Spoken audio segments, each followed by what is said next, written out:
The cast of It's this a bit place. embarrassing, actually. You know, why should people want to listen to me? Never mind. Well, we do want to listen Yeah, to you. first things first. The reason I'm here is this fella by the side of me. Now I'm going to be very posh now and say, when I was in Nice last year, name dropping, I was having a meal in a restaurant with some other people who we were travelling with, and for one reason or other, Moulton came up, and I thought, I said, I used to, you know, and this fella here was a friend of them, and by emails and phone calls and whatnot, this is why I'm here, along with Paul Lancaster. So where's the handsome Paul Lancaster? And I can't say handsome Zoe, but you know, I mean, Zoe. But where you're stood here now was where I started riding the Moulton in about 1959, I think it was. So it was quite early on. I'm not quite sure when Alex actually started. But what happened was he got in touch with the Bath Cycling Club, who I was a member of, and they wanted somebody to push this thing along a little bit faster. So, because I was the one who was pushing things around a bit fast at the time, I was the new lad on the block, I was approached, and that's how it all started. Alex, after about a year of testing it on the road, weekends and evenings, etc., Alex actually approached me to say, would I come and work for him here? But I was in the print trade then, so I was doing my apprenticeship. I had about a year to go. So for once my father was right and said, stick it out and get your indenture. So I didn't. But when I was 21, on the very day that I was 21, I actually came to work for Alex here. And that was when the if you like, the whole episode of Moulton and me. Shortly after sort of getting going, there was talk about me turning professional to go for some of these Cardiff to London and all that nonsense. And actually turning professional in those days was a very big move. Amateur to professional was it. So I said, so we got in Pete Woodburn. Now you may know him as John Woodburn. You know him as John? Yeah. Well, actually it's not. It's Peter John Woodburn. So when I first started, he was Pete to me, but anyway, as you know, he was a great guy, Land's End of John O'Groats record holder. The first man, I don't know if you realise it, but he was the first man to win the 25-mile championship of the UK time trialling, which is probably probably the best championship, and he was the first man to ever win it with it using gears. So people don't realise he was the first man to actually win the championship on gears. So Woody, as we call him, the original Woody, not the one in Toy Story. Woody, as we called him. Have many of you met Woody Woodburn? Yeah. You know Woody's got a problem at the moment. Yeah. He's got Alzheimer's. It's all right. I think he's got good friends around him, etc. And he manages to get out and about. So it's quite a reasonable level. I haven't met Woody for probably 3 or 4 years, so that's big. So Woody came and stayed with me in Bath, and we used to ride together out to here. And the first day we arrived here, Alex says to Woody, Peter, he said, go out for a ride on the Moulton. So we get to it, and I think we were up by the main gate. So Woody gets on the bike and goes up that quite a slope up to the main gate, and as he went up, the bottom bracket actually ripped. so the pedals were like that. And I thought, oh my God. So Alex said, we'll get another one of those. So off we went. So we went for this ride round the block. Now, those of you who know Woody will know that Woodburn and Alex were not a mix. They were two very, very strong characters, as you can imagine. Anyway, you know, that's putting it nicely. So when we got back, he was a dry old sod, Woody. Alex says to him, "Now, what do you think of the bike then, Peter?" So I put a bloody nail in that suspension, he said. This is going to be the start of a long friendship. So anyway, that was one bit of it. A couple of other interesting people that came in. Again, I'm name dropping now. I was in one of probably about the first English squad that went with Tom to one of Tom Simpson's training camps in Ghent, in Belgium. and I rode the Tour of Flanders and Ghent-Wevelgem and whatnot and trained. And I won't go into any more about tablets and silly things being stuck in people, unfortunately. But he did come here then, and as you know, he actually, I think Alex, I think my strongest memory was that Tom was quite happy because he went home with a Wiltshire ham. The other person that was, again, I'm awfully sorry if it sounds like name dropping, but I had a second career in racing in my 40s, and I rode for London Polytechnic. And our president was Quintin Hogg, Lord Hailsham. And have any of you seen a picture of him riding? Yeah. So you've got the picture. So I brought it with me. That bicycle was in Oxford, in Moorland. Yeah. The one that Quintin Hogg wrote. They had it. Yes, right, yeah. Well, he was our president, and we used to have lunch with him in West London. And again, I'm name dropping now. But anyway, we used to test this creature, and we got the thing fairly well up together, and so we decided we'd ride a 10-mile time trial. I would ride a 10-mile time trial on it at Melksham. So it was a proper measure, you know, not an FE course. It was actually a 10-mile time trial course that we used over and over again. And I rode it on an evening, just me, and I did it in 23 minutes and 26 seconds, which surprisingly, that was quite good. Mind you, it was a nice machine. We had Dunlop tubulars, not the wired on, the actual tubular tires, proper racing tires built by Dunlop. I think we had Campagnolo chain rings that had been machined because we needed big ones to get the gear to drive the back wheel. And that was, I think we were quite pleased. Woody, when he came down a couple of weeks later, looked, we said that was a bit rapid, he said, because obviously you were going to be paid. And I will tell you, and this is the truth, they used to do 25-mile time trials on what was then the fastest course around here, which was Shoot Shelve Hill down across the Bridgewater Flats.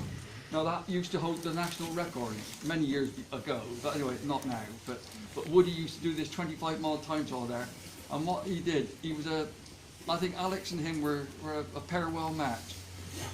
Woody used to do he'd perhaps do a 59-minute 25 miles, and then the next time he'd be paid for it, and then he'd do a 58-minute one. and you can see where the story goes.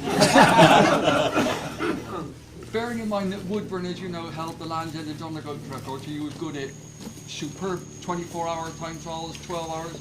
Him and I had many scraps in our 40s when we were both veterans. Many a time we were looking across the road, shouting at one another. Anyway, that was Woody's bit with us. I gathered that when he after staying with me for a while, he came and stayed in the hall with Alex, and I believe he broke a bottle of embrocation, which is damn strong stuff, in the bathroom there, and that evidently it stunk the whole out through. We're here on a very, very, very interesting day, and I hadn't realised it until Zoe spoke to me that today is Alex's birthday. Well, when I first started here, some weeks or whatever, Alex came round one day. He said, "John," he said, "what are you? Are you busy this week on?" Let's say it was Wednesday. And I said, "No, that's all right." He said, "I'm holding a little do." He said, "in the hall." He said, "Would you come along?" So I went along, and it was Alex's birthday. So it was the 9th of now, and we all went. All the chandeliers were on, all the lights and all the table laid out, and there was about 10 of us. And Alex had the food prepared by his cook and housekeeper or whatever it was, and he then waited on us. He actually waited on that was his birthday party. I also rode another interesting race, which was I just done a 12-hour time trial, and I think the next week he wanted me to ride a 25-mile evening event at Melksham again. It was a champion. It was qualifying for the club championship, and I was really a little bit. I thought, all right, Alex, I'll ride. I thought, it was vital I got the points, but I thought, I'll ride it. So we put this machine together, and I was coming back down through Melksham, heading for about 5 miles to the finish, ploughing away, and it was a 4-speed fixed hub on the back with the biggest chain we could get on the front, and I was grinding away. And Alex used to driving an Austin Gypsy, and he came up by the side of me, like, and Alex was in the passenger seat, he had his driver, and he slid the window back. He said, "John," he said, "you're not changing gear." Now, I won't use the exact words because there may be delicate people around, but Alex shut the window up. What had happened was, you know the Sturmy Archer, the toggle chain? It had come out, so of course I was in top gear with all the slopes to go, and I said something like. Also, I think, always when I first arrived, he brought me in here. I know I've told a few people, but you may be interested. He brought me in through that entrance there and slid the door back, and where you are stood now was £18,000 worth of Ferrari. Beautiful, absolutely. It was about 18 inches off the ground and blue. You could put your hand in the paintwork. And I was dribbling with this Ferrari. No, he said, he pointed out. And I think there, about there, was the K1 canoe that had won the gold medal in the Rome Olympics. And that's all he was interested in, not this one. Because I expect you realise Alex was a very, very keen canoeist. He used to go to Ireland and all the rest of it. I'll add this little bit in because it is of interest. I was a Bolshoi 21-year-old, if you know what that means. I was the local fast man. Nobody could tell me what to do. So one day I said to Alex, I said, "You're going to have to shorten the wheelbase on this bike." And now, for a start, I've never called him Alex. It was always Mr. Moulton. Okay, so I'm saying Alex now with a degree of, is he listening? Anyway, Alex, I'll relate this. Now, Alex was into everything else. He was doing the hydroelastic suspension. We had Izigonis down here. We had, you name, all the people you can imagine.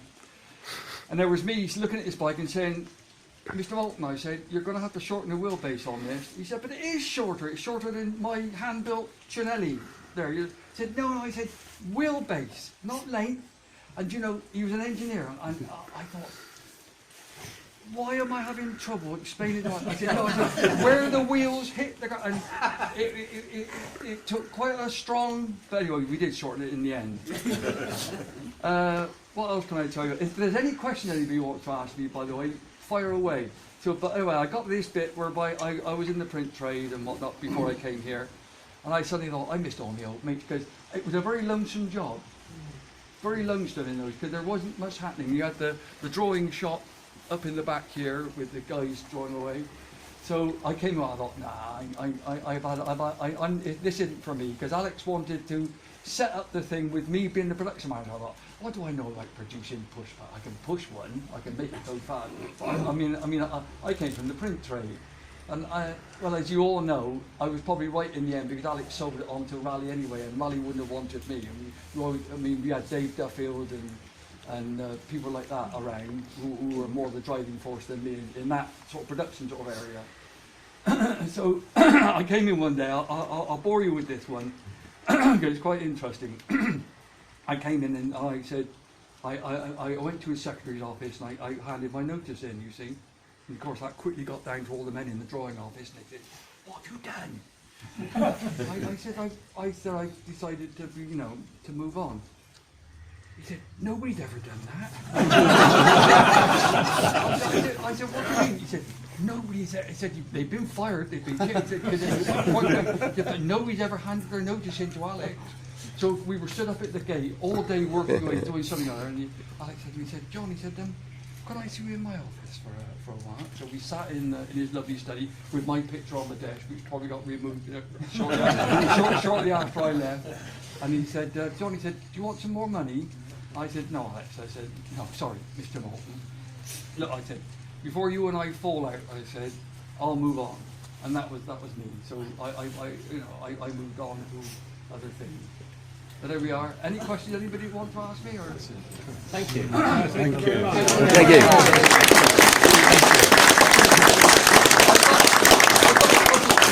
I've got a couple of photographs of I expect Did people recognise that one from the Moulton book?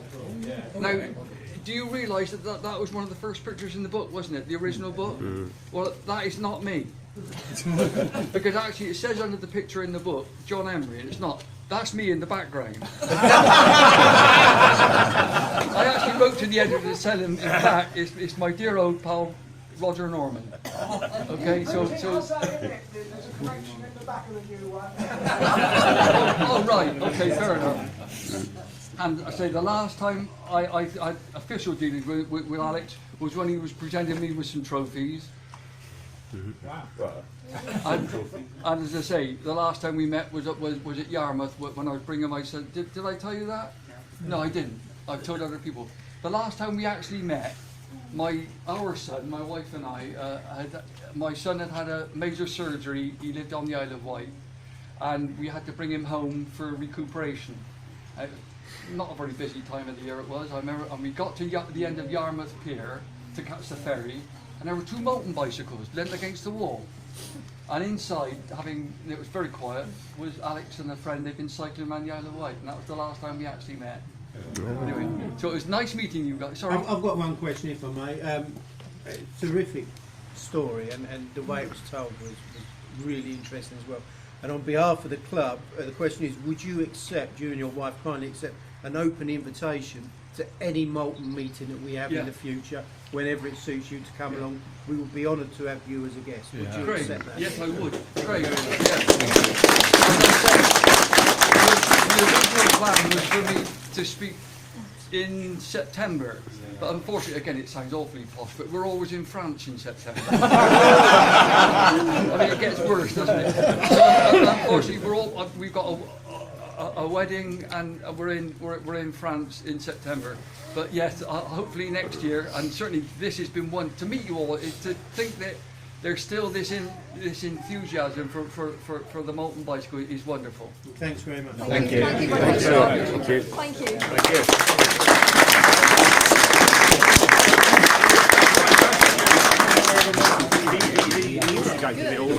you.